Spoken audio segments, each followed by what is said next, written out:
Hey, welcome back to Speak Now Pro Wrestling. It is Tuesday, May 20th, and your girl, Denise Salcedo, is back with Chinedu Ogu to chat some NXT. People were missing us last week, Chin. Dude, I feel like I haven't seen you in centuries. How It are really, you? I'm doing great. It felt like I've seen in at least 40 days, 40 nights. Like it's been a minute. Okay, it's been a long time. I'm happy to be back. I didn't realize we were so loved though. They was messaging me, "Where is the episode?" I'm like, "Oh Dude, that's how I felt too. There was people that were hitting me up like on Twitter and other apps, and they were saying, "Where is the NXT post show?" I did not see an NXT post show, and I was like thinking to myself, "Damn, I didn't think anyone would care." But no, they did, and I was so happy to hear that. me too." Like I know some of them was upset, but I ain't gonna lie, I blushed. I said, "What us? Yeah, I love it." They missed Den and Chin for Tuesday, but don't worry, guys, we're back and we'll be here each and every single Tuesday. If ever you're wondering what the hell is going on, I usually try to announce things ahead of time. So always check my Twitter accounts. That's usually the place where I update people on any show changes or anything like that. Or if not, I update people well ahead of time on other podcasts as well. But Chin and I are back to chat some NXT. And of course, this was today's go home show into NXT Battleground, which Battleground has kind of a bit, that's going down on the card. So we're going to kind of morph both of our NXT Battleground predictions today, as well as the NXT review of the day. But I want to get things started, Chin, with a big topic that pertains very closely to our NXT hearts. And that is that it's time. It finally happened. Uh, Roxanne Perez is officially main roster. Also, so is Julia. But in particular, happy for both girls. But Chin, you and I have been sitting here going, when the hell is it happening for Roxanne Perez? Because, she's been there a little bit longer than Julia has. And so for her to finally go over to Raw and then Julia to SmackDown, what was your reaction when it finally happened?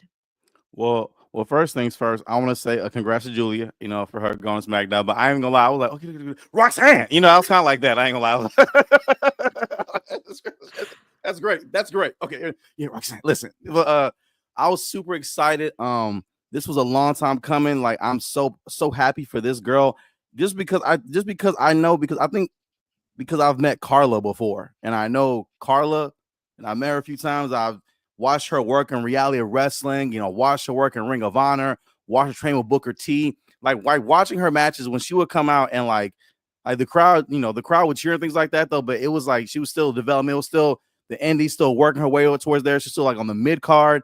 Like it was, I think she was they call this the Diamonds division. So she was still like in the mid card of the Diamonds division in reality wrestling, and then just watching her climb up and do all this work and just see someone that did all the work to get there. I almost cried watching this girl. Why I almost cried? I was like, girl, I'm happy for you. Julia, once again, great job, Julia. But Roxanne, we are happy for you. Okay, girl, this is a long time coming.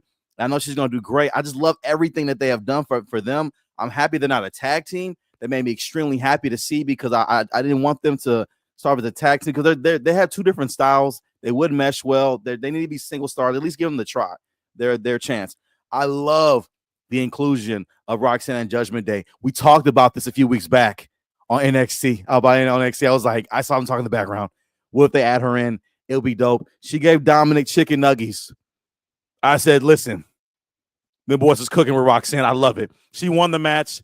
Money Bank qualifier. I hope she wins Money in the Bank. If that give her all the stuff. If you're not gonna give her the Intercontinental Championship, I get it. It's right now between Becky Lynch and all that. It's a good storyline right there. Give this girl Money in the Bank, because Money in the Bank to me, and I hope I'm not ranting, is a heel prop in my opinion, because it's kind of a dick move how you cash it in. It's a heel prop, so it works better for a heel, and I think Roxanne is the perfect person to have it. Nah, dude, you're 100 right on all of this. Like 100% right on all of this. Cause hearing like, even cause I know like my fan, like I remember like a couple of days ago, actually on Busted Open, someone asked me like, hey, what do you think? Who do you think's going to win the Money in the Bank? And I started thinking to myself like, man, I don't think I really have a person that I am expecting to win the Money in the Bank just yet. And then I started thinking like, okay, if I had to pick just anybody, if it could be my wish, my desire, it would be Roxanne Perez. But at the time, it still didn't feel like it was actually going to happen because whether or not she was going to be in the qualifier was still up in the air. We didn't really have all the details that we do now. And so now that she not only was in the qualifier, but then won and is on the main roster now, I do think that there is a big time chance that she can become the Money in the Bank winner. And she's going into this already with a very, very tough pool of entrants. So I don't know what's going to happen at Money in the Bank. But if Roxanne were to win, though, holy smokes, I definitely see her trajectory on the main roster sort of being similar to what we saw on NXT, where a lot of things happen for her really quickly. And I can see that also happening for her over on the main roster. I just think that they got money with Roxanne. Obviously, we've been big fans of her here on the show, but that's it, guys. Roxanne has graduated. She is moving on to bigger and better things. And we still got so many women on NXT right now that we're just thinking, okay, we know Stephanie Vaquer could be on that main roster. Lola Vice could be on that main roster. Jordan Grace can be on that main roster. Jada Parker, Kelani Jordan, Fallon Henley. I mean, The I can go girls. on and on at this point about how many women we can see on the main roster and actually see them succeed. So it's very exciting. There's a lot of pool of a big selection here in this pool. But before we get into everything, we do got a couple of super chats. So I want to go ahead and get right into them. We got Sheldon Jackson who kicks us off here. Thank you so much for your kindness as always, Sheldon. He says, Jordan Grace disrespected Zaria tonight when she said the big three free agents were Julia and Stephanie. Also, fun fact of the night, the final ever Evolve champion before being brought by WWE. What bought by WWE was Josh Briggs. Okay, so two totally different things there.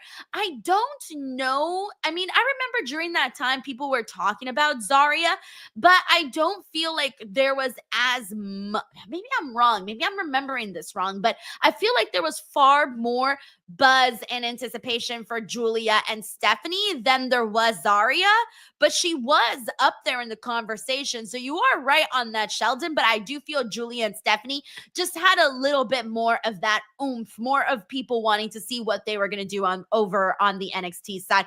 I don't know. Do you feel like that was a disrespect towards Zaria on that? Not honestly, not at all. To be honest with you, although she had a really great she had good vignettes and like all that kind of stuff and lead up, but her debut and her character thus far has not been what it should be. She should be a killer. She should not be she's such a soft spoken lady. I'm not knocking it all though, but to be nice and sweet and have friends, I wasn't expecting that for her character though. So to me, it kind of let me down to see her be like human. I don't know, it sounds bad, but We don't want human Zarya. But Chin, though, based off what we saw here today and what we've seen the last couple of weeks, especially today, I do think that Zarya is going to turn on Soruka, right? I feel like oh yeah. commentary was really, really pushing that today. They were saying, hey, why is Zarya basically fighting on behalf of Soruka? Soruka has been champion since Stand and Deliver, and I swear, I feel like I haven't even seen her defend her title at all on NXT. Granted, I missed last week's show and I didn't watch last week's show, but I've seen every other show since then, and I feel like I have not seen Soruka at all wrestle. And this has been all about, I feel like Zarya has been in all of the matchups for the most part. So I'm looking at this and going, damn. First of all, why is Zarya acting like she's this big protector of Soruka? Like Soruka is a grown ass woman. She's a champion. She should be having these matches on her own. She shouldn't need Zarya to, like commentary said, fight her battles. So with all of that, it makes me feel like Zarya's trying a little too hard to prove her friendship. And every time we try to see someone do something a little bit too hard, you start to feel like maybe there's a reason. So that's kind of how I feel right now about Zarya and the possibility of her turning heel. Do you think she might, Chin?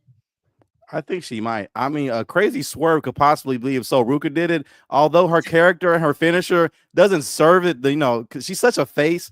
But I definitely see a heel turn coming for Zaria, though, and that's what I really want in the end.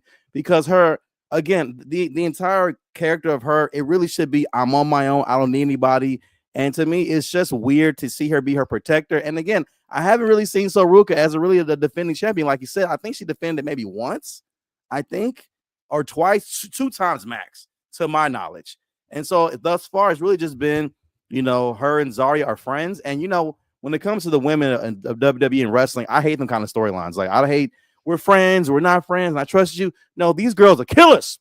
Everybody going after each other, man. That's what I want, though. So I hope it kind of resets her as more of a killer because we need a monster heel like a Zaria on the roster, somebody that everybody's afraid of. They can run roughshod on everybody, more like a mercenary type person, like a Brock Lesnar who come out, destroy everybody, and leave. And I feel that could be Zaria, though. Again, like the very nice progressive talk lady. I don't like that. End it now. I want to see her stab So Ruka in the back. And then hopefully So Ruka learns a lesson here because every time any girl confronts, like for example, today Kelani Jordan confronted So Ruka, and during this, Zaria just steps right in front of her and does her talking on her behalf. And So Ruka doesn't seem bothered by this. She seems perfectly fine with it. And I'm thinking to myself, like, she's not being a pushover on the show, but she's also just letting Zaria handle all of her business. And they don't really present, like, it's not a situation, for example, like Liv Morgan and Raquel Rodriguez, right? It doesn't come across like that. It comes across as the best friend who's maybe just trying just a little bit too hard to prove her friendship status with So Ruka. It doesn't come across as sincere. So that's why I think that Zaria will be turning on So Ruka, stabbing her right in the heart, and hopefully So Ruka learns a lesson. And secondly, hopefully Zaria turns into a mean killing machine, which is what we've been wanting to see because that's what matches her aesthetic so much more. Absolutely. And I want to give a special shout out to Kelani, one of the girls, okay, for nasty afro on this show. You've been asking for this, Chin. The big hair. You called this. Kelani, girl, I know you don't know me, but girl, you can't. The hair was on fire, okay? Foxy Cleopatra energy all the way through. Girl, as I said, the girls, okay? This is why she is who she is. The girls. Shout out to the girls, man. GWORLS. The girls. Kelani. The hair was killing. Moves is even more fire. Shout out to her. I love the match. I have Kelani getting her title back. I have her turning heel as a heel champion because we need that. With the help of Zaria? With the help of Zaria. Possibly. I can see this happening, but then at the same time, I'm going to be so bummed because you guys know I have been waiting for So Ruka to have her championship moment. And after the way she won at Stand and Deliver in such an explosive, cool manner, how are you going to do her reign dirty like that? She's going to have one of the lamest runs ever if that were to happen. I do see it happening. I mean, it would be nice if she retained because I want all people to have lengthy reigns because I hate like the the stop start kind of championship reigns though. But for this story, for the way it's leading to, I don't see her like helping her retain and then attacking her. Like I thought she wanted to cost her everything, unless she wants to be the one to take it from her. I could see that though, but I think because I'm such a Kelani fan, I want the girls. I want her back on top of this division. So. My pick is Kelani, although more than likely, So Ruka will retain. I'm going for Kelani though to shake things up. Okay, well, I'm glad that you're doing a bold prediction there. I'm going to stick with So Ruka there only because I do think Zaria will be the one to try to take the belt off of her.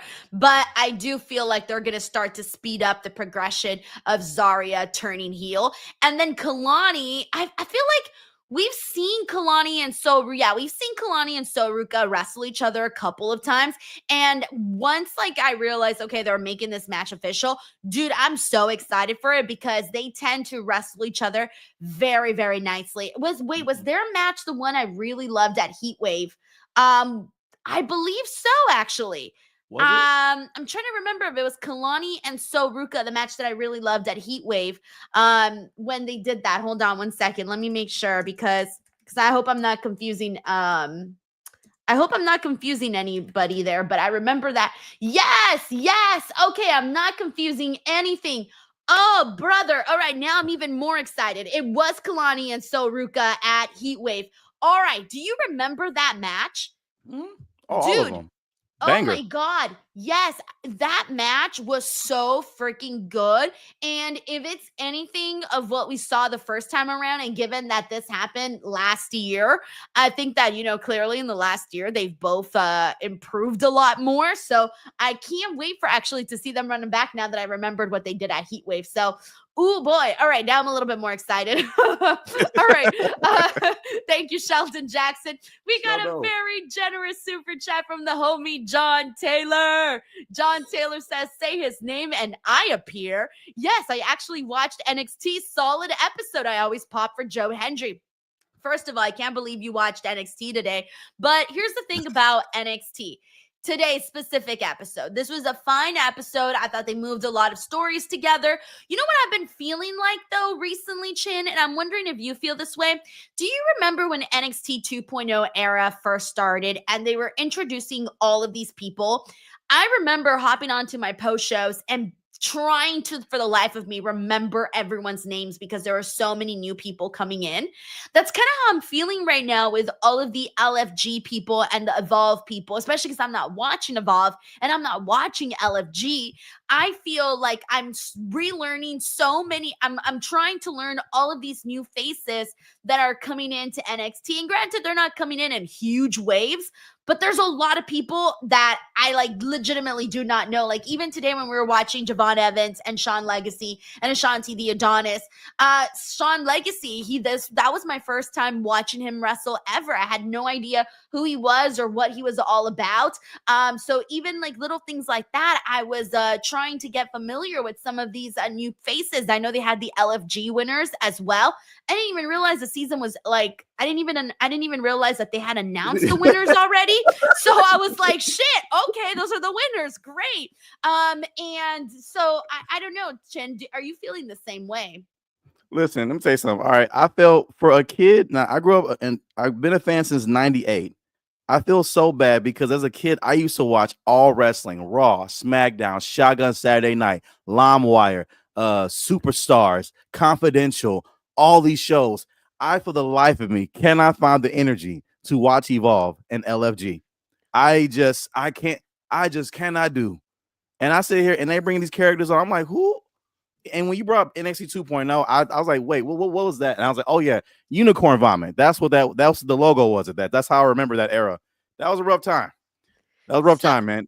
Here's the thing. I watched one episode of LFG and I did like it, but again, with just everybody coming in and with everything going on, it was just too much. I could never got back to finishing watching everything. But so we did. Tyra May Steele and Jasper Troy were announced as the winners. To some people, it may be breaking news. At least it was to me and Chin, clearly, as we were not informed.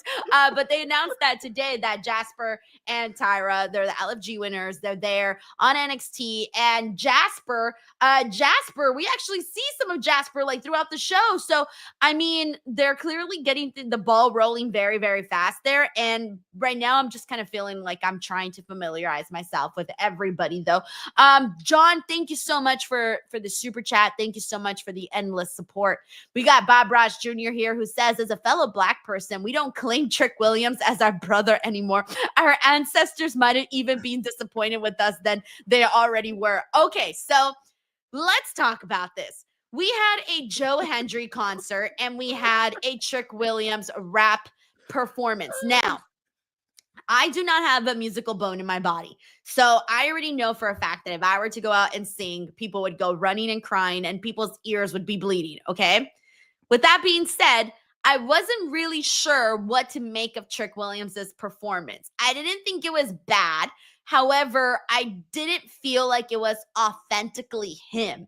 I didn't, when Joe Hendry hit the stage and he was, strumming his guitar, it felt like, okay, this is who Joe Hendry is. And we know that, right? This, we've seen him do this stuff countless times, but it just feels grounded and authentically him.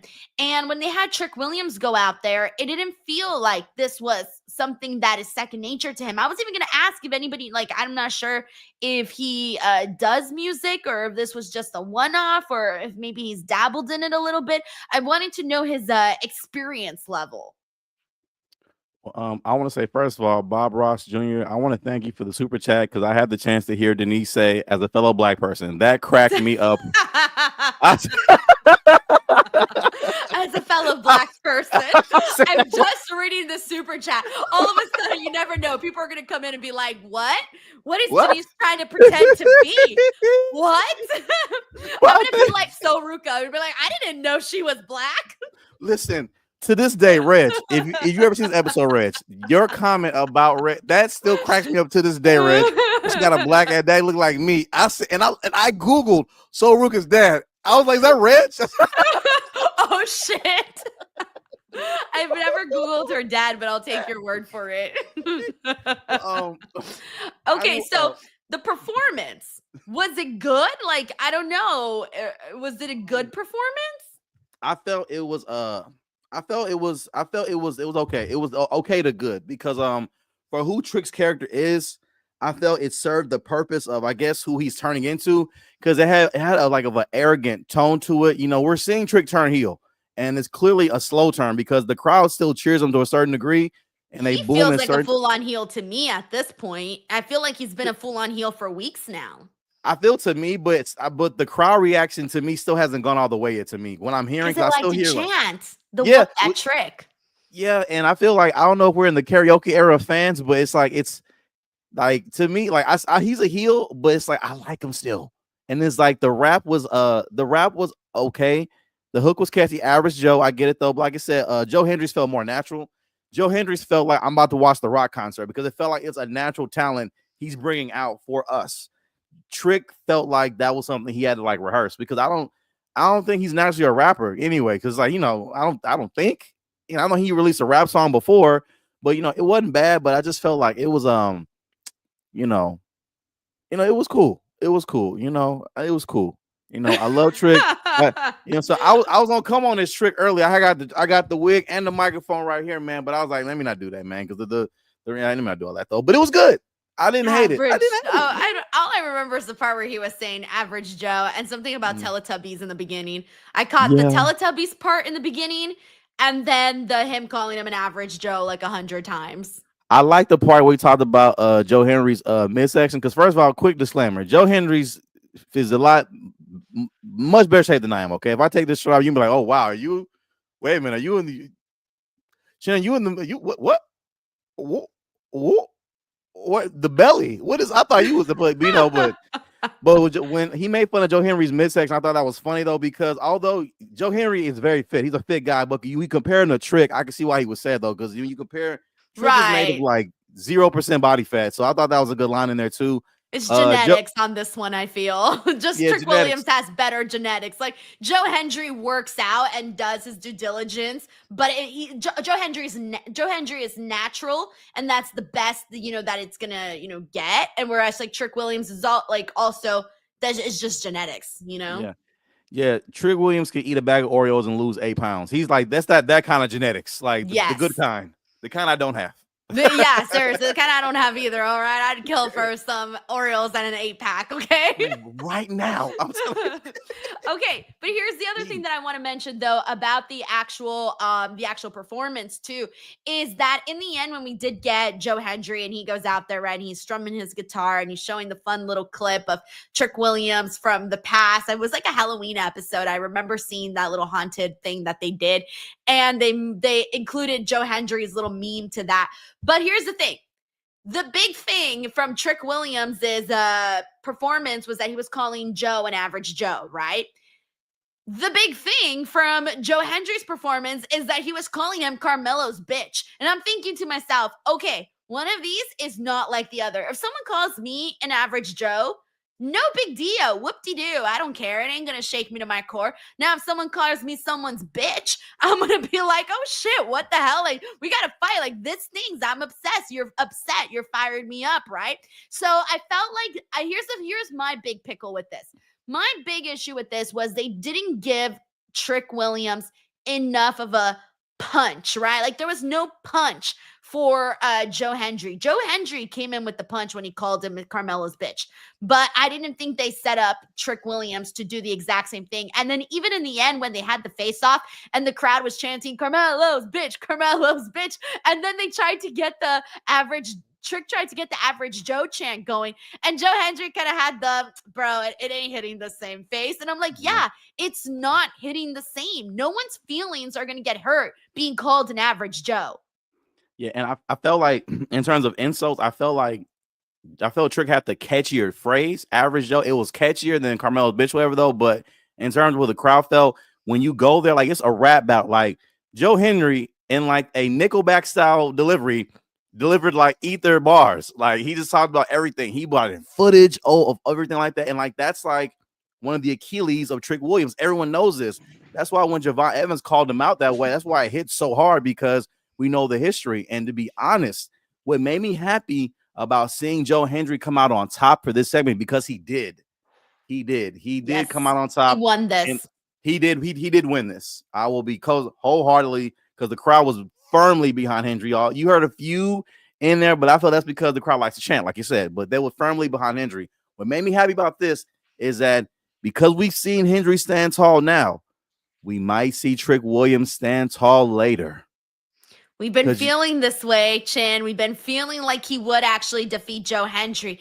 I think I was feeling a little bit more confident about Trick Williams defeating Joe Hendry when the match was first announced. Now, I'm not as confident, but I still think I'm still going to go with Trick Williams as my official pick, though.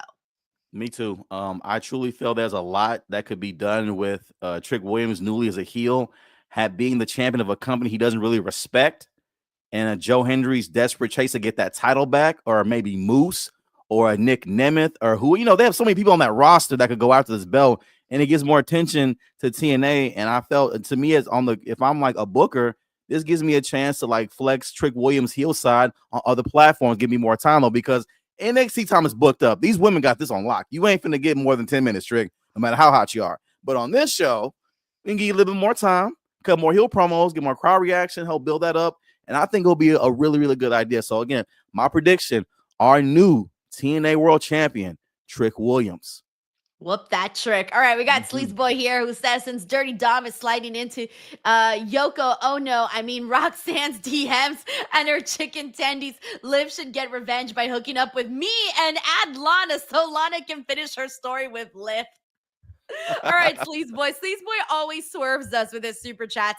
I never know what direction it's going to end up going, and I was not ending it up for it going this direction. But Sleaze Boy, thank you for the super chat. Thank you for the sense of humor. And okay, so I do want to ask you really quickly, are you kind of shipping Roxanne and Dominic Mysterio? Because I kind of am. First of all, I want to say I saw the episode with you and Santi where you gave this hot take, and I agreed, by the way, because I watched it because it is one of the hottest shows to watch on a Monday night. You guys tune in to Denise Salcedo and the homie Santi every Monday night after Raw, the hottest post show you can see. Respect. You know what I'm saying? But I will also say, let them know. You know what I'm saying? Much respect. But I really am. I was feeling the hot take again because I felt like adding Roxanne, it added such a fresh new storyline to the Judgment Day storyline. I want to say already, this is already an impressive group to have lasted as long as it did. Being started by Edge. Edge started this group, y'all. Oh, I forgot about that. That's not even in my memory anymore. That's been long gone and erased. Like Edge started it, and it's still going on right now. Much better than what it would. It's much better with Edge out of it, by the way, too. It's just no disrespect to him, though. I have no memory anymore. I mean, I obviously do, but I've erased it from my head. Yeah, like, that's it. It's gone. Long gone. But this right here, because again, I love to see Roxanne and Dom together. I'm feeling that. I like that, okay? Because this is the kind of melodrama type of storylines that I can get into. Because Liv is gone, because she might be gone for a little. Another Raw or two, whatever, but a little bit long film the movie, and then she's cozied up with all these guys. And then I had to go back, and I missed the part where she gave Carlito apples. I had to go back and see that part. What? She did. Oh yeah, she did. This. Because I like the character, I like her inserted in it, and I like seeing Finn get a leg up on this because I don't know where it's gonna go now. Because now I'm invested. Because now I'm seeing. So if it is Finn trying to take do a coup. Oust them with whatever's going on. What's JD gonna do? What's Carlito gonna do? Who's taking sides in this? So I'm actually very excited to see what happened in it. And again, much love to Roxanne Perez. She's in so many things right now. Money in the Bank, this storyline. This girl can do no wrong on this roster. One more time, shout out to Roxanne Perez. You earned this, girl. We're so proud of you, for real. Dude, I'm so happy for her. But also, you mentioning the Judgment Day and just like how she's like sort of fitting into that and how they're going to have to probably pick sides. You know what I also really loved? How proud Finn Balor was about this acquisition. He had the most, I found her kind of face. Like, this was the face he was making. I found her. Look at me. Yes. And I thought that was hilarious. I'm like, yo, it just all fit very nicely. So, when they do like chemistry test for actors, I don't know if they did a chemistry test by any means, but they all passed it with Roxanne. I felt that same way too. And again, I know that Raquel is a little skeptical though, but I do hope. But they have so much in common though. Both Latinas, both from Texas. I hope they play into that somehow, some way. Don't be stereotypical, Corey, but play into it somehow to eventually win her over and make Liv go crazy. I think that would be, because if anybody can do self-destruct, it is Liv Morgan. And then can you imagine her having a breakdown and Rhea Ripley just walk by like this? Yeah, exactly. Mm-hmm. There's a lot of cool things that they can do with this dynamic, especially because when you break it all down, Roxanne has more in common with Dominic Mysterio, also a Latino, and same thing with Raquel. So already with that, you're kind of, and then even freaking Carlito, like it's starting to you're starting to X out poor Liv Morgan. So I just want to see that dynamic unfold between Liv and Roxanne. So we'll see how that plays out. It should be fun. Thank you, Sleaze Boy. We got JJ Castillo in the building. He says, question for you both. Do you see Jordan defeating Stephanie on Sunday to win the title? Do you see Stephanie go main roster right away? And what brand do you want to see her in? So when they first announced this match, that was my hot take for that episode of NXT, where I did say that I do believe Jordan Grace will be defeating Stephanie Vaquer and that Stephanie Vaquer would be going to the main roster. I am still feeling that way, but I will say this though. I think Roxanne and Julia just getting called up to the main roster does make me feel a little bit like, okay, then it might not be just time yet for Stephanie, because again, they just acquired Roxanne and Julia. And of course, there's just one on each brand, right? You can acquire so many more people, but I don't know. Them being called up made me feel not so confident in that prediction anymore. I felt the exact same way up until last week. We discussed it too about Stephanie going to the main roster, man. Because like Raw, she got such a great reaction on Raw. I was like, she's gonna be on Raw soon. But now they've already called up Roxanne and Julia. I am a bit skeptical now though. I'm feeling maybe she retains in this one, and I guess in another match Jordan wins. But for some reason, I'm seeing unless. I know and y'all know I'm heel captain. Unless Jordan Grace does some stealer stuff in this match, I do see Stephanie retaining this Sunday.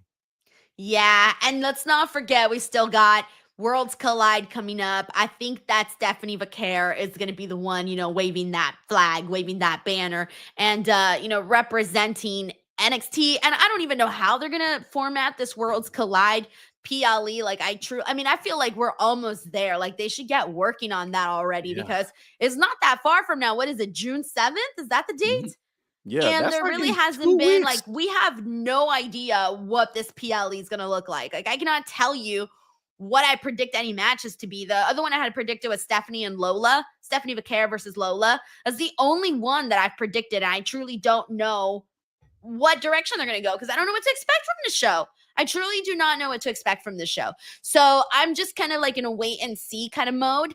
But yeah, I do think though, if Stephanie were to go to the main roster, I would kind of like to see her over on the Raw side. It's weird because I feel like Raw has more of the like real personality driven kind of women.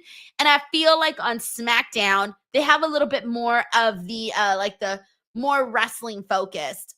Or maybe I'm not seeing it. Actually, no, I think I'm wrong on that now that I think about it. I'm thinking about everybody on both shows. But anyways, whatever. I just think Stephanie fits in on both sides, but I do kind of prefer her on Raw.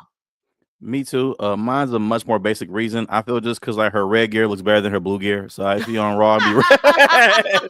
I was thinking about this totally different. You just simplified it so much more. But you know what? I actually have you know what? Chinedu, I don't agree with you. I like her blue gear more than her red gear. Yeah. I think her red gear is the one that's most associated with her, but I think that the blue gear, because she's so light, it really makes her pop. Like she just pops. Oh yeah, I see it. But I feel whichever brand she's gonna be on is gonna be money, man.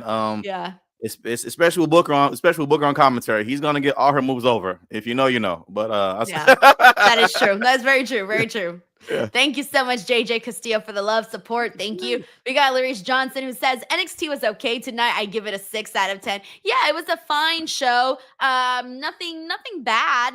You know, it was fine. I agree. Thank you, Larice.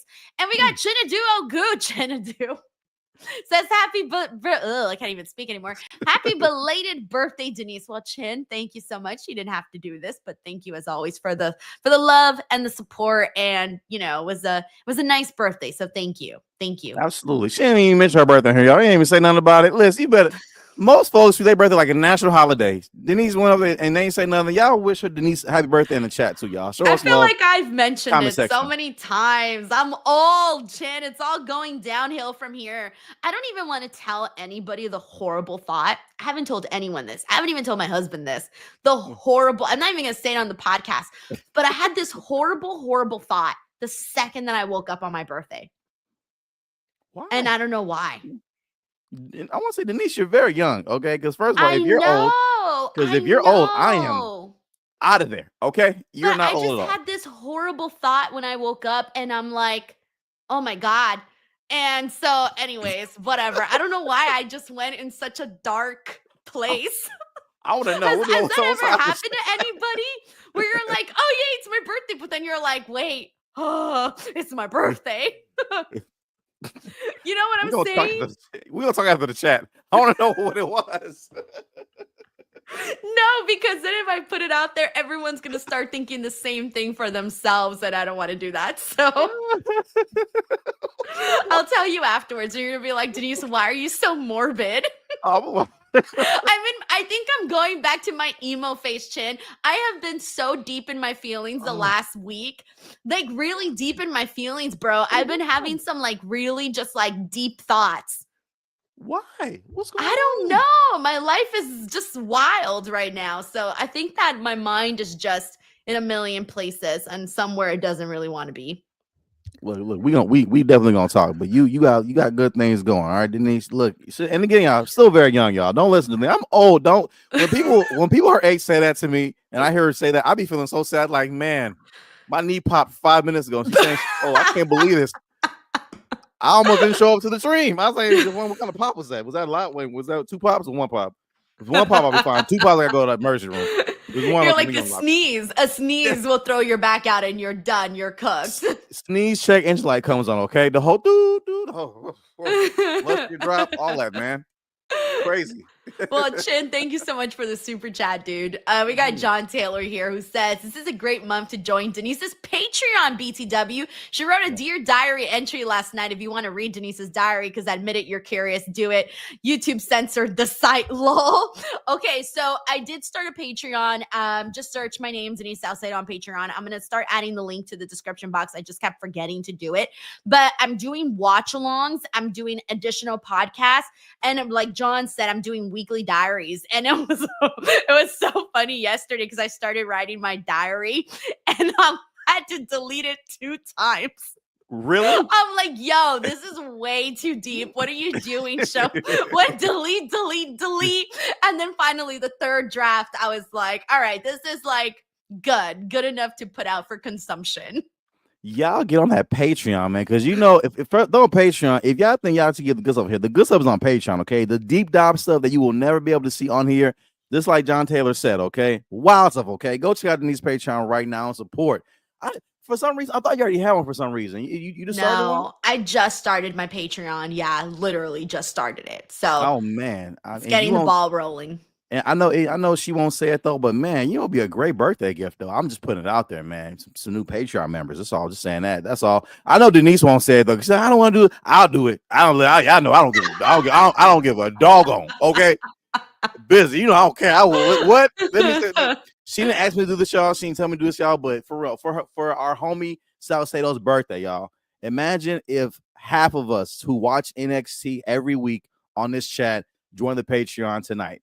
Imagine if half of us did it. Game changing, life changing. That's all I'm gonna say. Okay, I ain't gonna get on too much, but that's all I'm gonna say though. So that's it. But happy birthday, Denise. Thank you, Love the Chin. Patreon. Thank you, John. Mhm. John, who's a Patreon member as well. We got Anthony Giuliano here who says, Happy birthday, Denise. Thank you so much, Anthony. Really, really thank you for that. We got Rolling Thunder 420 who says, Yo, Denise, happy birthday. Soul is going heel and calling this. Oh, wait, you see Soul going heel? So do you? Ooh, I think rolling. it's gotta be Zaria. Or okay, We fine. If you rolling. see Soul's going heel, do you see it as kind of like her getting annoyed? Maybe she got annoyed of Zaria. I think so too. I can see her like stop trying to take my spotlight because like her character's so chill. Like surfer girl, relax though. But imagine that would be entertaining to me to see what she could do as a heel. Again, like I said, I have Kelani to win though, but I'm all for the unexpected, and you could never see that coming. I mean, and again, and I'm saying this as a joke, guys. I know Zara is a woman and things like that. I'm just joking, okay? But imagine Ruka wins, retains, and kicks Zara in the dick kick. That'd be it. Or like punching the titty. Like, I don't know what you do for a girl. Hey, That'd be so man, mean. I'm very proud of my metaphorical dick, all right? Yeah. So just throwing that kick out him there. I think right in the Zario dick. and every other female is Yeah. also proud of their metaphorical dick. Yes. Zoruka kicks Zara right in the metaphorical dick kick. Oh my god. Or like, because I don't know what hurt for a girl. I don't know, like punching the boob. I don't know what hurt. That hurts. Yeah, don't get punched in the boob. It does hurt very badly. Okay. Oof. So do something like that. But that could be good, Roland. That could be good. Thank you so much, Rolling Thunder 420. We got Anthony Giuliano here who says, I know this is NXT, but I've been liking what Natalia has been doing on other companies, and we need that Natalia in WWE. I've been impressed. Dude, I feel like she's got this extra pep in her step, man. I feel like she's feeling revived through these outside ventures that she's doing, not just in wrestling, but in podcasting and writing. She's got a lot going on, and when you have a lot of stuff like that, it just changes your overall mood, and I think that's what we've been seeing from Natalia. So that's why like this Monday's Raw, that triple threat that they had was so good. And she's been killing it, but I think all these new stuff have just given her that extra pep in her step. Thank you so much, Anthony Giuliano. We got Corey MacArthur in the building who says, what's up, Denise and Chinedu? 2 years next month in the DWO. Hell yeah, man, Corey. Thank you so much. We got Anthony Giuliano here who says, Denise, get ready for LFG season 2 starting June 1st. It's Jesus Christ, it's coming so fast, man. Yo. It's on A&E, right? Is that where you watch it at? I think so. I forget where I watched LFG. I only watched one episode, that's why. And I've been saying for the longest time, I still want to go back and watch the CM Punk episode and the Gunther episode. I swear I'm going to do it before season 2 starts. That Gunther one looked like it was cold too, man. He's like, I don't care about your little feeling, girl. I like that. Ooh. Yeah. John Taylor here says Denise trying real hard to get invited to the cookout. But don't try too hard now, Denise. Yeah, don't do it. Listen, don't worry. I'll bring you a playback, Denise. Don't worry about it. I'll bring you a playback. Don't worry. I can bring you a plate. Hide me the plate and I'll eat it in the back somewhere where no one can see me. I got you. Who is that? Don't worry about it. Don't worry about it. She's not. Denise speaks Spanish. We're showing you now. Yeah. Thank you, John. We got Steven Marchulli who says Roxanne still screams big money face. Soul has it factor for in-ring work. Once promo work catches up, she's 100. Yeah, I agree with that, man. I agree with that. Thank you, Steven. We got Bob Ross Jr. who says, I know that we have talked about Trick potentially winning the TNA World Championship, but what happens next? What happens next after Trick Williams wins I think they keep it going. I think that eventually, either Joe Hendry, I don't know when Joe Hendry's like contract or anything like that is up with TNA. I'm not sure. I know that the second he's free, WWE's going to suck him up and take him and, do with what they please. So either that'll be the end of Joe Hendry as TNA World Champion, or he does get his title back I don't know. Um, I see Trick going on a run. I see overall from a creative standpoint, Trick Williams' development I feel is very important, especially when you add him onto the main roster. I feel he's a WrestleMania main eventer in my opinion in the future though. So we want to develop him as much as we can. And I feel right now NXT as a whole show, because it's so stacked, doesn't necessarily need Trick Williams on it every episode the way it used to more per Ooh, se. I don't know. For the men, I think it still does. I mean They don't have enough stars for the guys. but I know that they have Moose, Ricky Starks is developing, Ricky Saints is developing, things like that. But I feel with Trick, like him being on TNA with the belt, appearing on NXT, of course, too, though, but like giving him some time on TNA, more time, because again, the women run that show. Trick, you ain't getting more than 10 minutes on here. I don't care how hot you are. I don't care for Oba too. And he's the world champ. You getting 10 minutes because these women are the money. Straight up, boom, boom, every time. So I feel getting as a creative standpoint for his development, I like, yo, man, send Trick to TNA for a month or two. Let him come back. Go run. Oh, By the way, thank you so much to Ahmed Adel, who gifted 5 DWO memberships. That's so freaking cool of you, Ahmed. Sending you some love, and hopefully you're having a good week so far. We got CJ in the building who says, with the NXT men's division, I can't understand why Triple H doesn't send down more wrestlers with no plans. Deep the difference in the last 18 months for talent Triple H has got versus Shawn Michaels has got from Triple H. Oh my God. I mean, they've been using the women so much over on the main roster, and it's added so much to the women's division on the main roster. And the men's division on NXT is just, I mean, they're having to pull from LFG, they're having to pull from Evolve, TNA.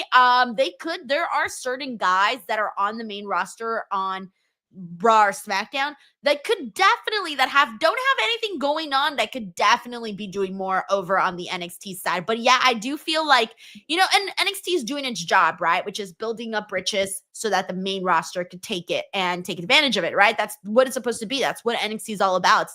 It's the trampoline to superstardom, right?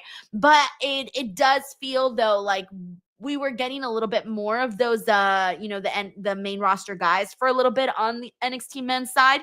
We haven't really seen them so much, but in the same light though, they just need to build new guys. They really, really do. And you saw that today, like with Sean Legacy, for example, getting a win today.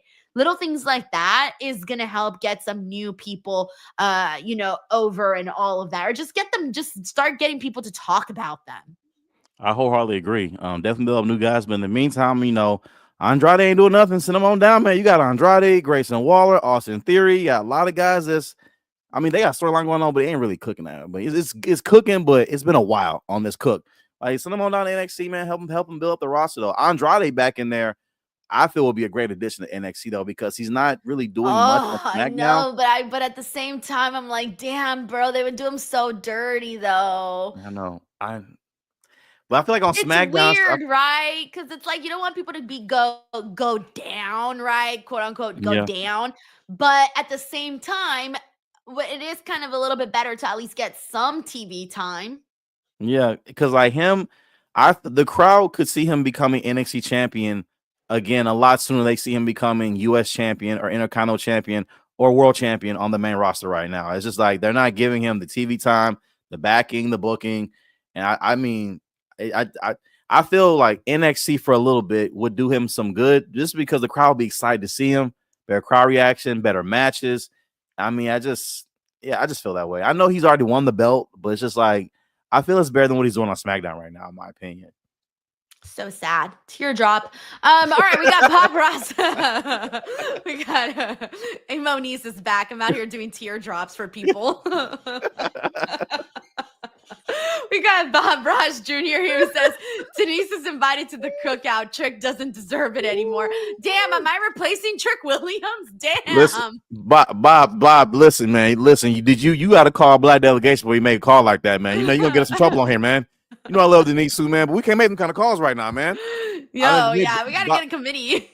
Bob, hit me on the black line after the show. We'll talk about it, okay? But Denise, you a fine front runner. I'll put in my application, all right? I'm gonna try to get some sponsors.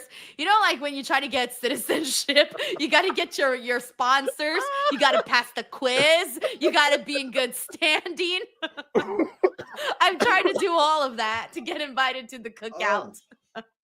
My Oh God, this has man. been great. This has been awesome. Yeah, we got Anthony Giuliano here who says we do have the WWE draft this weekend. So let's see. What? No, we What? don't. They Do haven't we? announced that. I was gonna say, unless I missed some crazy ass announcement, I have not seen anything about no draft this weekend. Me neither. I ain't seen nothing about no draft. Yeah, no, they would definitely be promoting that a million times more if they did. We got Dan Bridgman here with a very generous super chat. Dan, thank you so much. He says, the show can't be predictable if you don't know what is going to happen on it. Oh, hi, Denise and Chin. Thank you so much, Dan. No, I feel like predictable is good if it's logical, right? If it makes sense in storylines. I prefer things to be a little bit predictable if it makes sense versus being unpredictable just for the sake of being unpredictable. You know? I'm sorry, my mic's be sorry about that. I wholeheartedly agree. Yeah, I like unpredictability. I like wild thing. I like knowing what could happen though, but the swerves that could happen, I'm all for it. Just like again, a Sol Ruka heel turn, I would not see coming. And I feel that's what makes wrestling so exciting though, because you could see what could be happening, but then again, it'll completely just turn you on your head and leave you shocked. And I feel that's one of the beauties of pro wrestling. Can't happen in basketball like that in sports. It only happen in wrestling though. So that's what makes it very special, man. Appreciate you the super chat, Dan. We got John Taylor here who says existential, Denise. It's been a month for you. Yeah, that's where I'm at right now. Thank you, John. We got Larice Johnson who says, my birthday is November 27th. That's Thanksgiving Day. This year I will be 35 years old. Oh, I love that. A holiday birthday. You're going to eat extra. And hey, don't let them screw you on gifts. All right, it's your day too. You tell them you want a birthday celebration too, right, Lori? Don't let them play you on that day. All right, That's don't let a them play you like the fact right Cowboys. there. Yeah. For reals. We got Ahmed Adele who says, happy birthday, Denise. Ricky and Paige are Ricky and Ethan Page are cooking, says Ahmed. Thank you so much, Ahmed. Well, with that being said, let's go get into that here because that was another part of what we got on today's show. So we had let me see, where did I leave off here? 1 second, because there was quite a bit that went down here. It was it was Ricky Starks was doing commentary. That's what it was. I was trying to remember what he was doing, but yeah, he was doing commentary during the first matchup that we saw, and Ethan Page came out and basically attacked him from behind, and so this led to chaos of them like imploding and fighting, and obviously Ava is super pissed off about this. So they officially made this match for Battleground. So we are going to be seeing that on the card as well. So did they officially make it, or am I just saying that? Or did they add it for last week? I thought they already added it for next week. I thought it was Did already they added to the announce card it? I thought it was already added, if I'm not mistaken. I don't see it on here. Unless I'm blind. No, I actually don't see it. I feel like I'm trying to remember what Ava said, and I swore. Thank you, Austin Wright. It's next Tuesday. Yeah, okay, next Tuesday. I was trying to think. I'm like, I thought they did it for Battleground, but no, it's not listed on the Battleground. So it's next week they're gonna have their spiel. All right, we got. Yeah, no, I literally just checked right now. Yeah, it's not on Battleground. It's next week.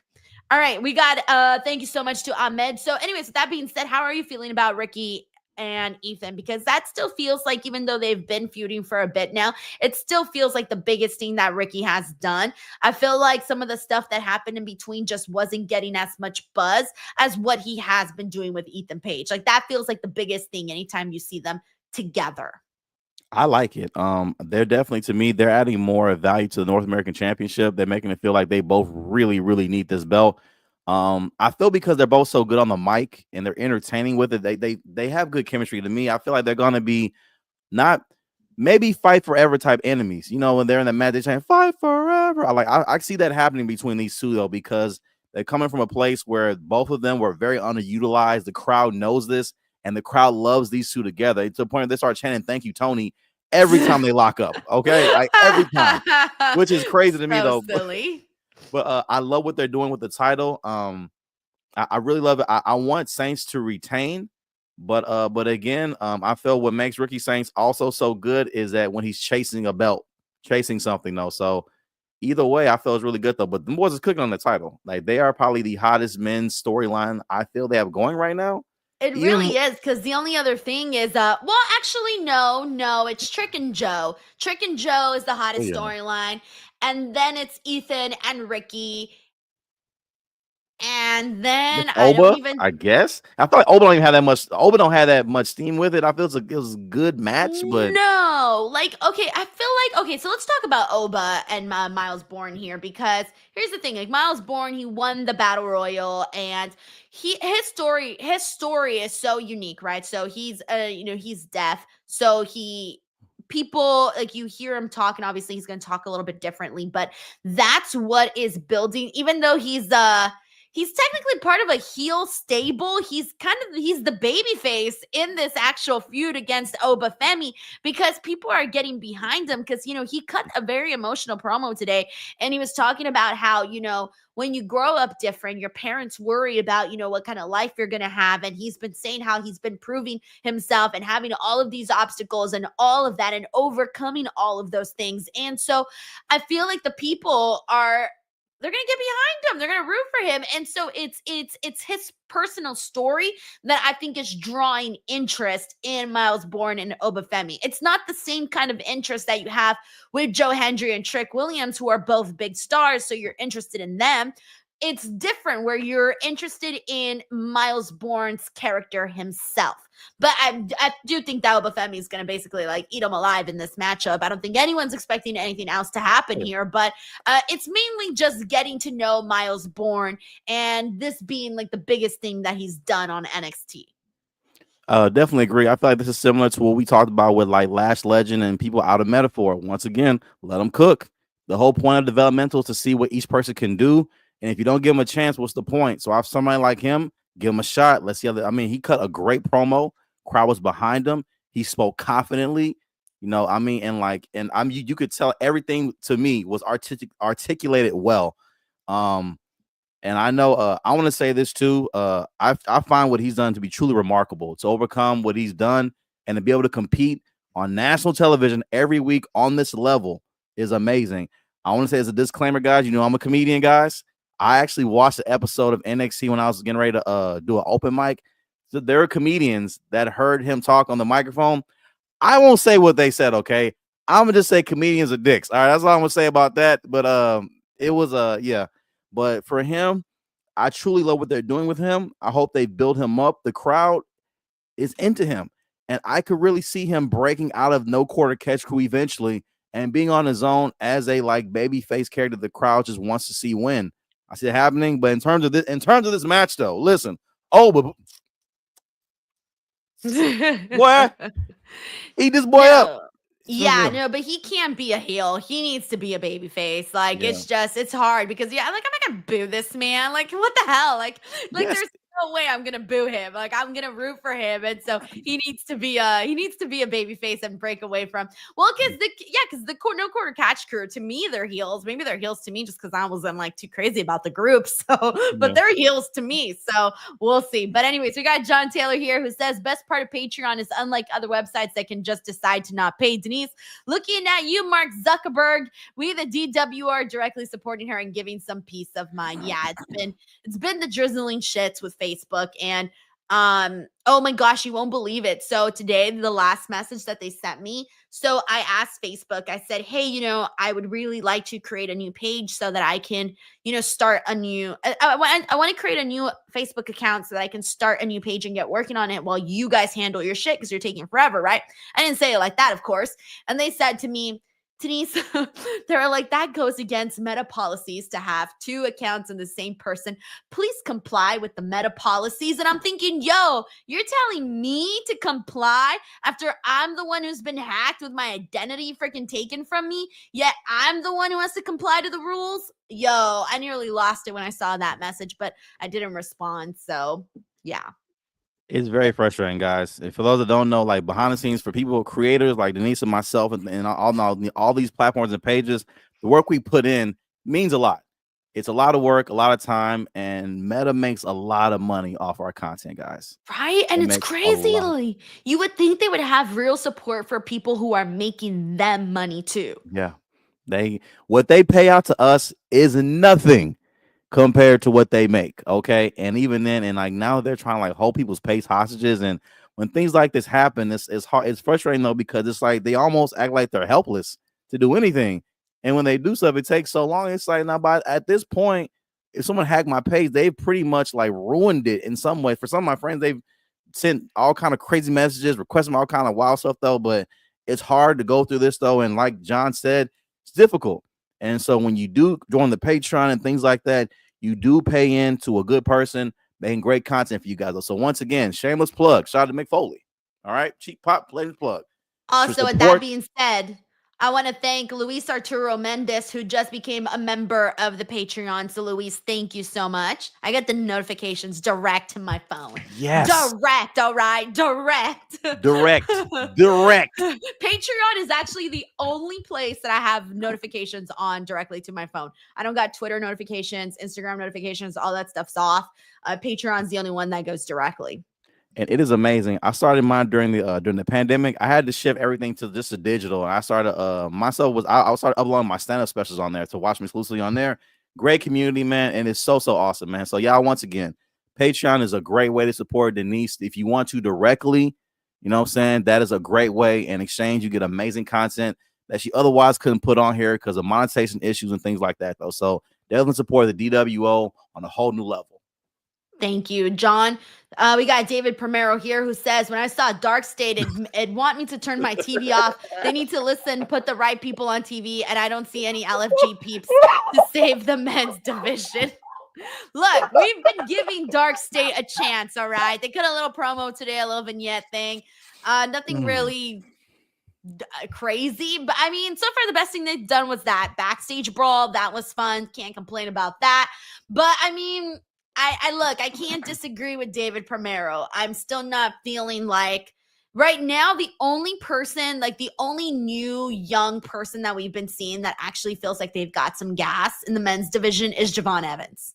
Javon Evans is just every match he's in. Like, I actually feel like they should use Javon Evans to help propel some of these other guys, because I feel like Javon Evans going the way that he did in this matchup that we saw today made all the other guys look good. Like, when's the last time you saw an Ashanti Adonis match that had this kind of a positive feedback? First of all, I'm gonna say one thing real quick. Ashanti, let me tell you something, man. All right. All this kissing of white women on TV, you be out here doing. Let me tell you something, man. Hey, look at me, man. What you doing, bro? What is this? Is this the gimmick? Kissing white women? Is this the gimmick? Out. Anyway, sorry about that. Back to Dark State though. I don't get it either. I see Dark State. Oh, we're going to take over the company after we sign our contracts. Do we have health insurance, right? Then okay. It doesn't make it doesn't. It doesn't compute. No, it really doesn't. And they had Dion be like Urkel for like a year and a half. So seeing him be this guy, it's like, I like what's his name? Saquon Sugars? Yes. I like him. I do too. I think he's gonna be the breakout star of the group. Like, if I had my money on anybody, I think it's Saquon. Also, dude, we just got another Patreon member. Thank you so much to Corey A. MacArthur, who also just became a patron here right now. I told you, direct to my phone right here. And y'all, when y'all join, it's immediate content on there already. It's not like, no, I'll add some later. She already has content already loaded on there, ready to go for you guys to watch right now. As soon as the show ends, get on Patreon, catching up on all the great I was content, gonna say, Chin, I gotta give you 10% at this point. I was like, you're my agent right now. I'm just sitting here yep. Mm-hmm. It's because oh my god, I'm so Ruka and you're Zaria. Are you gonna turn me on Sunday? Are you gonna turn on me? No. All right, who's turning on who? Chinedu's gonna turn heel and join Wrestle Talk this Sunday. And you're gonna turn heel and you're gonna be like, fuck NXT. I didn't even like that show, and fuck Denise. She's a bitch. I ain't say that. I didn't say that. And then Wait. Hollywood isn't just a gimmick. That's what she's really like. I didn't say that, guys. Chinedu's heel turn of a lifetime. Oh, man. That's so funny. Oh, man. David, thank you so much, man. We got Bob Ross Jr. here who says, Chin, you're right. I will talk to Reg and the rest of the delegation about Denise's cookout application. Yes. Thank you very much. Yes, we have to meet, man. We can't just be, because we got in trouble with that last time, okay? We love Gary Owen, but Gary Owen came and we got in trouble, man, because we got to double check this time. Love Gary Owen, though, but we got to double check, man. We got Steven Marchulli here who says, hoping Saints appears on Battleground, Andrade, Cross, Grayson for NXT runs, plus Wardlow. Oh, sorry, plus Wardlow going to Battleground. Okay, I'm a little confused on that last part, but here, I mean, like Andrade, Grayson, Cross, like Crater and Cross, the big conversation on that is like he can't even get on Raw right now. But I'm wondering if that's part of the plan. I feel like him being constantly dissed every week by not being on television while he's selling t-shirts and all these things, I almost feel like it's making people root for him more, right? Because it's the underdog versus the man. The man's keeping you down, right? The corporate big brother or whatever, right? I feel like, I wonder if they're doing it on purpose now. I'm happy for Carrion. I mean, I'm glad, because again, we were not into Carrion. I know I was not.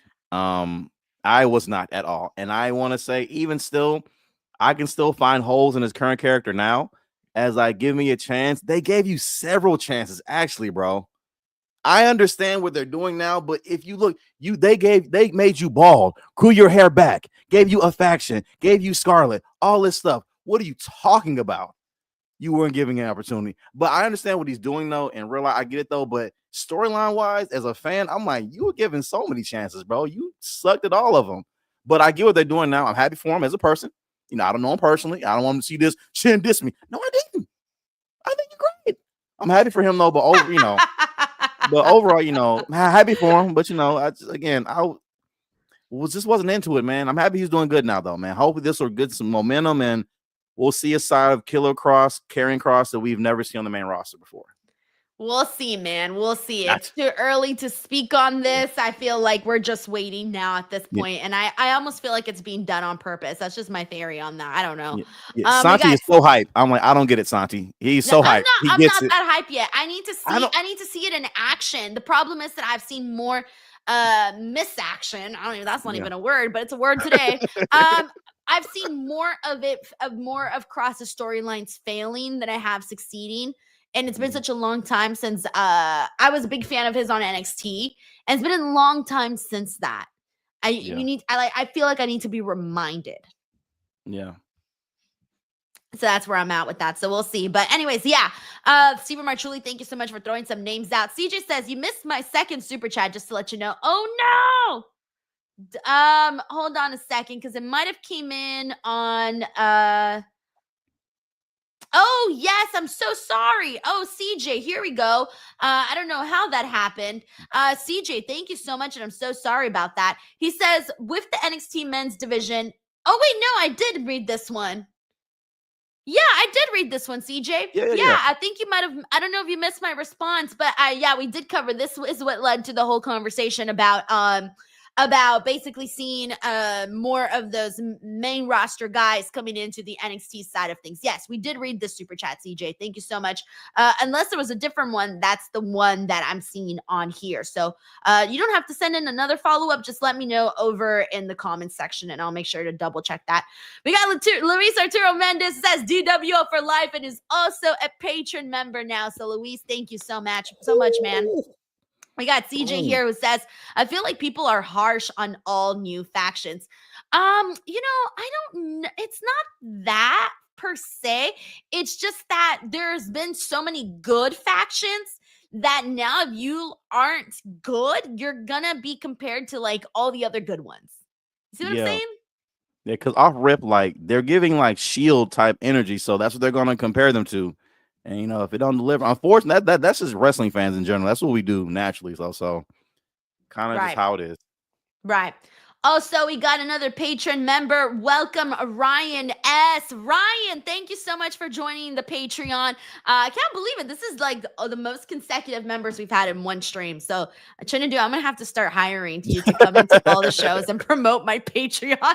Absolutely, because everyone, once again, y'all, like if half the people who watch y'all, even if you're watching the rewatch, if you're watching this on rerun or rewatch, you can still pull up and join. Again, imagine if half the people who watch this show, even a quarter of us, if 25% of us join the Patreon, right? Not even join the Patreon right now. It's a huge game changer for the homie Denise Salcedo in real life and on camera, y'all. So y'all pull up, join. You know what I'm saying? Let's help build it up, man. We can have a chance to help build up some independent content that is sponsor free, funder free. This is all from the mind of Salcedo. It was conflict free. Ain't got to worry about no plugs, no sponsors. You getting raw, uncut, good content, getting that work. It sounds like cocaine, I'm saying, but I'm not saying cocaine. It's kind of like I'm talking about cocaine a little bit, but I'm not talking about good videos, is what I'm saying. Yes, yes. By the way, also welcome to Sean. Sean also just became a patron member. So Sean, welcome. Welcome, Sean. Welcome, Ryan. Welcome, Corey. Welcome, Luis. Thank you guys so freaking much, man. Thank you. CJ, thank you so much for the super chat. We got John Taylor here who says Chin and John Taylor eco DWO hype man. Yo, for reals. I'll take it. I'll take it. Ahmed Adele here says, I gifted another 5 members. You deserve the best for all your hard work and love and support. For Shindo, for your energy. Ahmed, you are amazing. Not only are you helping me, but also helping other people with subscriptions. So thank you so much, Ahmed. We got David Primero here who says, I think NXT needs to have Austin Theory win that NXT title. They want to make him serious threat now that fans cheer for him. What do you think? Yeah, I was so surprised to see Austin Theory get cheered over on Raw. I was like, what is happening? But someone pointed out something about the hometowns and things like that and all of that. But it's weird, right? Isn't it interesting to see certain guys that were not really doing anything or not really necessarily favorites are suddenly being like the people are kind of turning. Like Austin Theory isn't getting the same kind of internet buzz that Karrion Kross is getting, but the fact that he got cheered on Monday, though, that had me going, what is happening right now? But I mean, we did see Austin Theory and Grayson Waller for a second on NXT, but then it just didn't really go anywhere. I'll definitely agree with you on that, though. I think at this point, it's when you realize too that Austin Theory's been on the main roster for so long, like it's been over 5 years. I remember him with the Egg and Vince McMahon. That was in 2020, 5 years 2020. ago. Oh my God. That was so long, and he's been on the roster for this long. And I feel like he's been there for so long that the crowd is the crowd, when they start getting used to you, they're like, okay, now he done been here. Now let's see. Let's just see what happens with him again. Because I feel once again, let him cook. You never know what can happen. Austin Theory, they're cheering for him. Let him cut babyface, because Grayson Waller is a much better heel than Austin is, though, because Grayson knows how to be a natural dick. And I mean that in a good way. I feel like that's a perfect matchup to make a babyface. He can cut good babyface promos. He has a southern accent that makes him more, to me, more babyface like, in my opinion. Let's see what happens. Bring him down to NXT, because I don't see nobody taking that from Oba. It's gonna have to be somebody that gonna have to have muscles like Oba. And Austin, he's built like that too, though. So I feel he's a believable challenger for it, though. So I feel it could work. Shout out to David. Thank you so much, David. We got Larice Johnson here who says the WWE draft starts this Friday. Y'all Google it. What? Wait, no. What is happening? No. When? When did they announce this? Hold on. Let me look. I don't see anything. Hold on. And it's like they will put the draft the night before Saturday Night Main Event too. Let me see. Hold on. I guess it's been like, I don't know who reported it though. I didn't see who reported it, but I guess someone, it doesn't seem like,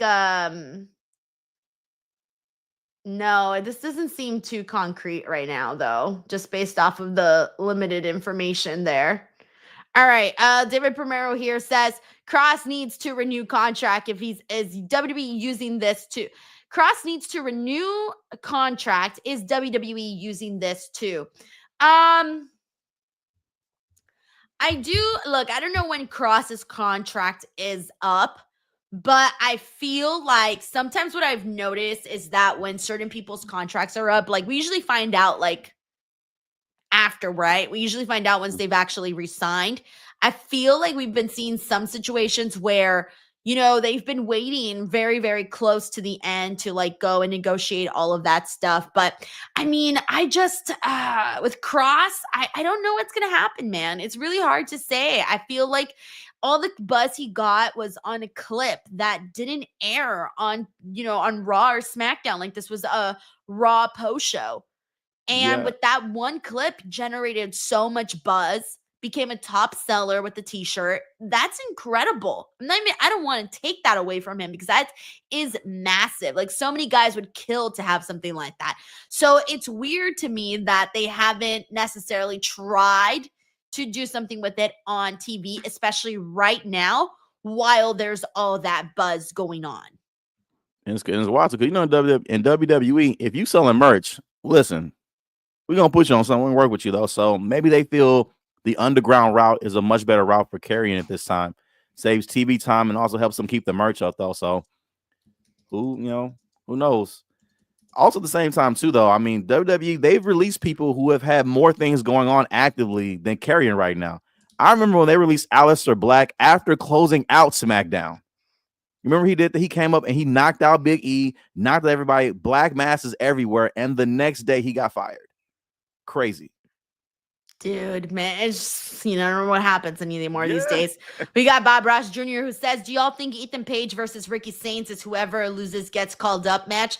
Ooh, I don't know, man. We kind of need both of them They right need, now yeah. on NXT. I was gonna say, I don't think this is the situation for that. We need everybody right now on the men's side. All hands on deck. So, Bob, I'm going to say no right now to that. Thank you, Bob. Although both do deserve to be up there at some point because they've been in big spots. They were in AEW. That definitely prepared them for Raw or SmackDown. But it's just right now, I don't know. Keep them there. John Taylor says some reporting on the WWE draft was probably the one who said Denise was married to Jacob Fatu. Yeah, that was AI, bro. AI was out here trying to cause problems for me. Wait. When did that happen? Wait, are you not aware of of Jacob Fatu being my AI husband? Wait. What? Okay, so because you're not on Twitter, Chinedu. You need to get on Twitter. I know, guys. I Okay, was trying. so several months ago, a person tweeted me saying, "Hey Denise, like I guess they Googled Jacob Fatu's wife, right? And it's AI. You know how you get the little AI comments now at the very top? AI said Denise Salcedo is Jacob Fatu's wife. But AI was completely misreading an interview that I did with Jacob Fatu where we were talking about his wife in my interview. And AI just picked it up as, oh, Denise Salcedo is the wife instead of us talking about his wife. So now the running joke is Jacob Fatu is my AI husband. That is so crazy because, by the way, that was a great interview. That was back when he was with an MLW, right? Oh, dude, that interview before when I dropped that interview, like maybe 6 months later, like not 6 months later, it had been like a month or two later. It only had like 4,000 views. Only like 4,000 views. And then after he got called into WWE, it completely just like skyrocketed, like over, I don't even know, 30,000, 50,000, something views. Overnight, it just happened. And because there weren't very many Jacob Fatu interviews out there, I had one of the few Jacob Fatu interviews. I think there was like 2 out there. You do. Same thing with Kelani, like very, very few interviews. Right. And so people were looking for stuff of him. And that one ended up going like viral because of it, because that was the only option out there. So, anyways, that's why the running joke is the AI Fatu thing. Let me find out you married to Jacob Fatu. I'm gonna be like, nah, that's crazy. That's all gas, no brakes with it. Yeah, I mean, I love that catchphrase, by the way. Yeah, that is so dope to me. Shout out to Jacob Fatu, man. Great interview, by the way, too. 5 girls. God bless that man, okay? Yeah, seriously. 5 girls. Insane. Woo. Also, CJ, dude, oh my gosh, you didn't have to send another super chat. You could have just sent it in a regular comment. I would have read it, I swear. CJ says his original super chat was, on factions, Colleen, Dark State, Chase U, PFC, the family, etc. All failed. Don't get me wrong, not all good. I think it's current WWE issue. Only one recently to get semi over is Gigi Pax and Shotzi, and that one's completely shot down. But I have been saying here, I've been sitting here for months on months and months and months talking about how Chase U was not good. And I mean, I know I'm a heel for that. I know a lot of people here in this chat definitely enjoyed Chase U, but I just was never on board. I think the culling, we did see Sean Spears pick up a win over Josh Briggs today with the help of the culling, who also includes Josh Briggs's former friend on the group too, Brooks Jensen. But Josh Briggs basically got attacked. He did get some help from Hank and Tank, so he did have some friends there. I kind of like that. I do think that Josh Briggs and Hank and Tank could kind of, buddy up there because they have like not similar personalities, but they seem like they would vibe, like they would get along. The culling though, it's hard because like Sean Spears is, obviously the main one. The Brooks Jensen character was really weird. Remember they were having him tweet all of these weird things and some of them were a little too much. And then he got on TV and he was doing like this crazy madman gimmick, but then it never really went anywhere. It wasn't really, it felt like there was something that they had planned. To me, it felt like they pivoted. It felt like they pivoted from whatever it is that they were going to do. I'm not really too sure. But the calling doesn't necessarily have anything calling you to it at the moment. And then with PFC, that one had potential. The name was terrible, and then they just never had the group really run rampant. I think they should have run rampant on a lot of the girls on the roster. They didn't do that, and so PFC, it was a cool idea, but if you're not going to actually invest in it, it's not going to go anywhere. So I feel like sometimes they just throw people in factions and hope for the best. But I think the best factions are the ones that are different, that are cool, and that feel legitimate. I will wholeheartedly agree. CJ, first of all, I want to say, Denise, you ain't got a pot. First of all, folks want to support you, Denise. You want to be like, you don't have to send a super chat. CJ wanted to send a super chat in, okay? He wanted to send one. All right. CJ loves, I'm just kidding. but he does. He wants support though. But now that CJ brings out all these factions, you bring up a very valid point, CJ, honestly, because now that you say it out loud, all these groups, especially Chase U, and we said this for a long time, like having Zach and I don't know what their names are. I'm calling Cody and Zach. I don't know I don't know what their names are on the roster. What are we talking about? Who's Zach and Cody? Chase U, those two guys. I don't know what their names are. Yeah. I keep forgetting. We learned them last week and I forgot them already.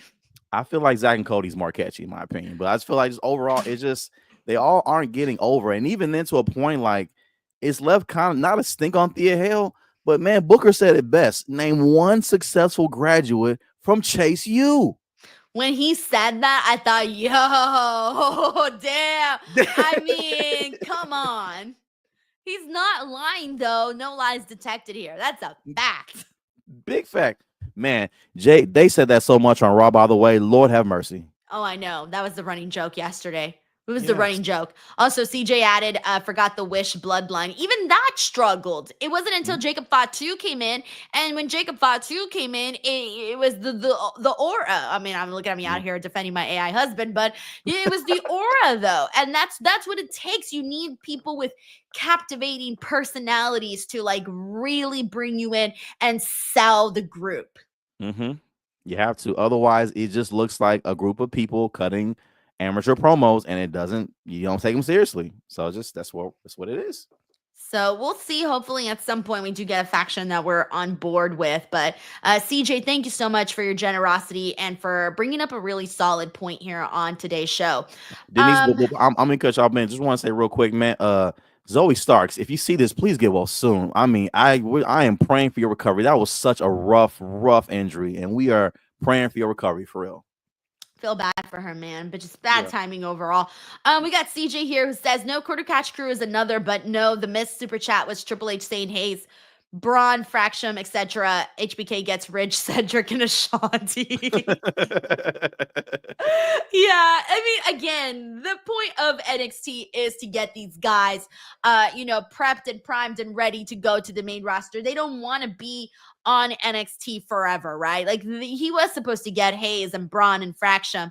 And then Shawn Michaels getting Ridge Holland. Unfortunately, Ridge, ever since the Big E stuff, it just hasn't gone anywhere. Like it just has. We haven't even seen Ridge on TV in a minute. No, we haven't. And I mean, and again, too, like I feel, and it's again like Big E doesn't blame him or anything like that though. But it's like you said too, it's like it's not a stink on them, but ever since that, it just has felt weird in a way. And it's just I don't know if not saying he can recover from that though, but like you said, it just hasn't been the same for him ever since that. And they tried. They really tried on NXT. They really did try. And then as for Ashanti, I mean, they've tried a bunch of stuff with Ashanti too. Still hasn't really gone anywhere. But today was actually the best showing of Ashanti. That match, that was the best showing of him. Cedric, what's even going on with Cedric at the moment? He got released early this year, so hopefully he'll be on Dynamite. It's part of the Hurt Syndicate soon, so I'm hoping we'll see him on Dynamite. Right. I completely forgot he had been released. Completely forgot. Very unfortunate as always, but yeah, I mean, yeah, that's where we're at. Thank you, CJ. We got John Taylor with another very generous super chat. John says, I didn't have to send the super chat, but Hype Man Chin sent me a telepathic message saying, do it. And who am I to turn down a request from Chinedu? Chinedu zapped you with like laser eyes and was like, do it. I'm telling y'all, man, and it works because it is an infectious desire to want to help somebody that you see do what they love to do. Everyone that watches, they know you love wrestling at the core. Like this is what you do day and night, and people want to support that, and we want to give them a chance to do it. We are on here. We're actually on here overtime, y'all. We usually wrap up at like we would have wrapped like 10, 15 minutes ago. So we're on here overtime, okay? And this is overtime to give everybody a chance before we get out of here. To give everybody a chance to join the Patreon so that Denise can shout you out live on air right now. And thank you, because we want to thank you for joining the Patreon because we know it's not easy task. So all you all joining right now, either for comment there too. You guys reply to my comment in the comment section. I love you guys so much. Keep them coming in and the super chats, y'all. This is how you build up a star. We are the audience. We're building up our own star for the main roster. Okay, we gonna build up Hollywood Salcedo. All right, build her up. Yeah, hopefully I don't shit the bed once I get to the main roster. Oh no, she won't. She gonna shit on them. You know what I mean? To the main roster, never gets seen, stays in catering, and then it's on the release list. Oh, it's terrible. Hey, but she got paid those acting checks, so man, hey, take good catering food. I ain't get injured. This is great. By the way, I have had WB catering when I did the NXT show. Dude, they had some bomb ass bacon. Like some really bomb-ass crispy bacon and some really good eggs. I didn't eat too much because, I didn't want to bloat up before my appearance. I bloat very fast. So but I'm like, I got to dabble in some of it. So I did have bacon and I did have some eggs right before. And then that was it. That was all I was brave enough to do at the moment. But dude, had I not had to appear and I would have just been chilling in catering, I would have hit up everything. I heard good things about that catering. I was like, I'll be a jobber. Could make me. I'm cool. You give me a check. I'm okay. I'm here for how long? I'm gonna get released when? Okay, cool. I enjoy being here. Give me a check. You know what I'm saying? I ain't get injured. Clean uniform after every game, after every show, and I get to eat food up. Yeah. No, they have good catering for sure. They really, really do. And I feel like for the athletes, it must be obviously it's great, but I mean, it must be tempting though. I can't imagine always having that food at your disposal and just being like, no, I'm not gonna have some today. Yeah, and the cheat me in me too, man. Like I'm gonna stash some for later to save me some money on meals on the go, because they're providing. It's gonna be top notch food too. I'm saving me some chicken breasts on there, man, some rice, all that, man. It's a cheap guy. Yes, yeah. Yes, I agree. Thank you so much, John. We got Saif Dunn Super here who says Evan should be on Raw. Netflix would love him. Don't care that he's 20. Raw needs young blood. Send Rusev to SmackDown to make room or something. But the problem is that we need Javon right now in NXT. He's kind of the only shining bright light of young male talent at the moment. So we'll see. Thank you, Saif. We got CJ who says, I hijacked the end of the show. My bad, y'all. No, you brought up some really great points that, maybe had crossed our minds, but we hadn't put out into words yet. So, no, I think you're on board with your assessment of those stables and whatnot. So, no, thank you so much. John Taylor says, I believe in Salcedo. Clap, clap. Let's go. I wish I would have written that. Yeah, I was going to say, Joe Hendry, man, he was onto something when he came up with that. Very brilliant stuff. Thank you, John. All right. I'm I'm trying to see that. I just want to close out. Let's close out with just overall quick winner predictions for NXT Battleground since we haven't done any of that. So let's just shoot. Here we go. Hank and Tank and Josh Briggs versus the Culling. Who do you got? Hank and Tank and Josh Briggs for sure. Same. I agree. All right. So Ruka, Kelani Jordan, NXT Women's North American Championship. My girl Kelani. Let's go. I'm going with Ruka. And all right. Tony D'Angelo versus Channing Stacks Lorenzo. I feel like Channing Stacks Lorenzo needs this. He needs that edge. He does. Stacks wins.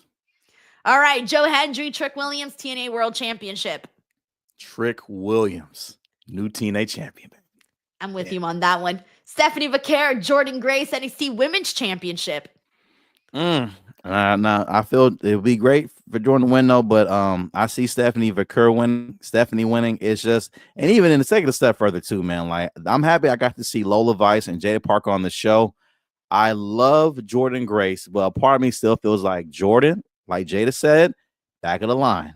The line should be starting behind Jada Parker, Lola Vice, and Kelani, in my opinion. No disrespect to Jordan Grace, respect it all, but I feel like that's how I feel though. But overall, Stephanie winning. So I had originally chosen Jordan Grace, but I'm switching over to Stephanie Vaquer. I'm not feeling so confident that Jordan Grace is defeating Stephanie Vaquer anymore. All right, Femi, Miles Bourne, NXT Championship. I think this one's pretty straightforward, Femi, but I hope that this is a positive showing for Miles Bourne. Oh, same thing. I feel the exact same way. It's going to be a great showing for him, great athleticism, but Oba's going to win this match. We got John Taylor who says, send a super chat and she will read, I believe. Oh, wait. Send a super chat and she will read, I believe in Salcedo. Clap. John Taylor says he's found his calling. And it's not in the calling or calling. Yes. Man, I hate that name. What? I can't even say it. Me neither. I was like, why would you do that? Also, we got another Patreon member. Welcome, Carry-On Wright. Thank you so much, Kieran Wright, for joining the Patreon. And seriously, man, thank you so much to you. Thank you to everybody who's here, who's joining in the chat, taking part. This is, I think, our longest NXT show ever. So seriously, guys, thank you so much. We just had a lot to get out there after missing last week. Before we go, I do want to give Chin, he's promoted me so much, but Jesus, we need to get you to promote some of your own stuff. I got your updated graphic here. Let me just pop it up on the screen. Hold on, it's coming. It's going. We got an updated graphic for Chin, guys. Give me a second. It's uploading. There it is. No worries. This is the current tool right now, guys. I want to thank everybody in Houston, Texas for an amazing show at the Improv. Over 300 of y'all pulled up for me at my Houston Improv show. I appreciate y'all so much. I sold out of all my merch sizes. All I have left are 4XLs and smalls now. So I got a reload ship. I got a reload merch. I appreciate y'all so much. Y'all are amazing Laughter family. I want to thank my sponsors, Whataburger, Bluebell, Gazelle Cakes. I appreciate all the love you guys have given me for the show. I also added the Woodlands, Texas. I've added that show, a Trilogy Brew. Tickets are selling very fast. Cypress, Texas is almost sold out. San Antonio, give you tickets. Pasadena and Lake Jackson as well. I'll be adding another Houston show. By popular demand, another Houston show. It's so great. I want to thank everyone at Methodist for coming out, for having me at Methodist Family Fun Day. I rocked out the crowd. Over 52,000 people at NRG Stadium. That was amazing. I couldn't believe it. I have gotten so many followers and messages from y'all. Thank y'all so much. Methodist pulled up and has almost sold out my Cypress show, y'all. They bought tickets right after I got off stage. All right, we're almost sold out in Cypress. I'll be adding a second show shortly. So thank you all so much for that love. Pasadena, I'll be at Winners Comedy Club. Come on out. Tickets selling fast there too. And Lake Jackson, tickets are on sale right now. I'll be at the Lake Jackson Civic Center. I ran out the big room this time. So I'm going to bring out my largest crowd ever in Lake Jackson. I want to bring out 300. 300 of y'all in Lake Jackson is what I want to come out. Okay, I want y'all to come on out. See Boy Live in December. It's going to be a great show. Other than that, more shows will be added soon. Another Houston show will be added as well. Tickets are available right now at ChineduOgu.com. But as for the homie Salcedo, I want you guys to go onto the page right now and watch all the amazing new interviews on the page right now. The shows with myself, Santi, Reg, and Robin, all of us on different shows, great content. every day. But more importantly, right now, join that Patreon. Okay.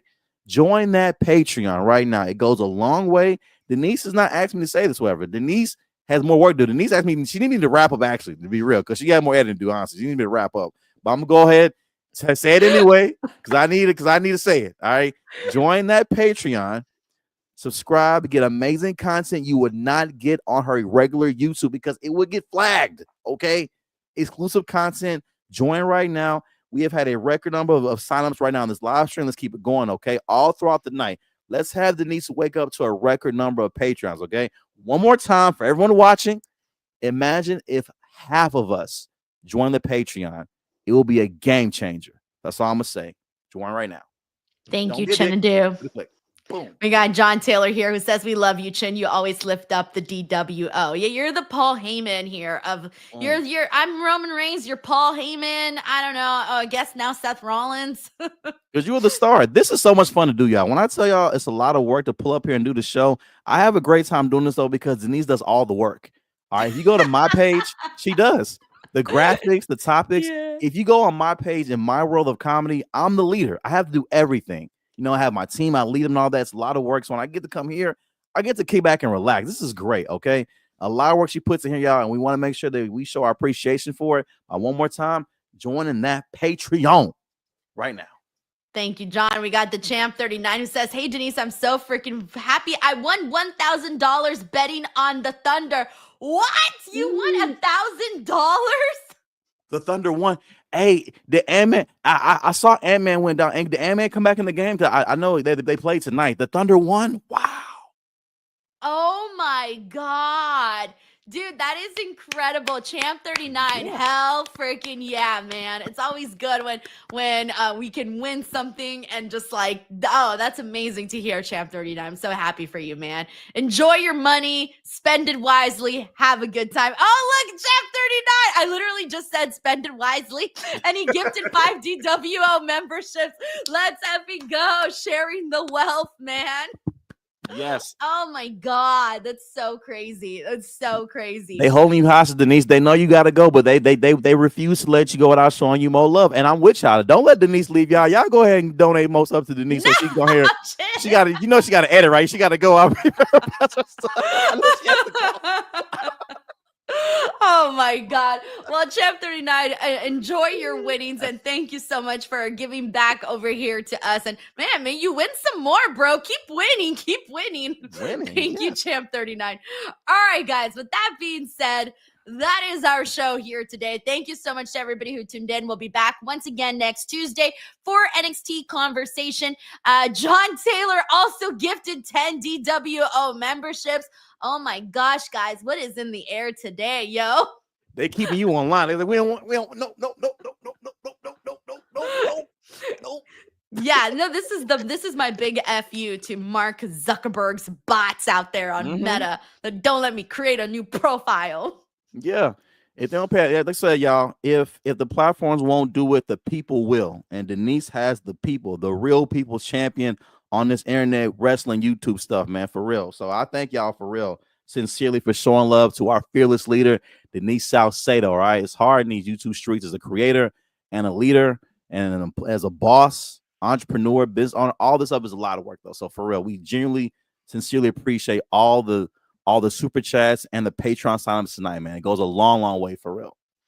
We got CJ here who says, appreciate you both. Make being a WWE fan even better. I hope you're enjoying what they're putting out. And just, it's nice to have people to talk to about wrestling. Like, I didn't have people to talk to about wrestling growing up. So it's nice to have that now. And then also the Champ 39 also just gifted 10 DWO memberships. Champ 39 is balling right now. He's like, yeah, all day. I won $1,000. What up? Thunder, baby. He's out there. He's out there living the John Taylor life right now. Hey, yo, let's go. I love it, man. I love it.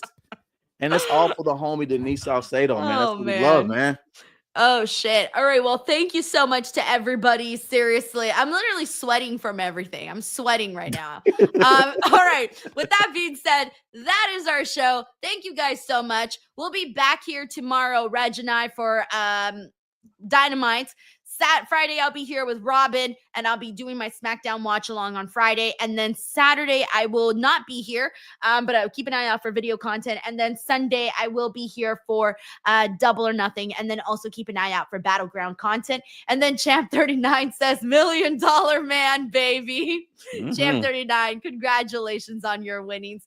All right, guys, that's it. Thank you guys so much. We'll catch you on the next one. Bye, everyone. Goodbye.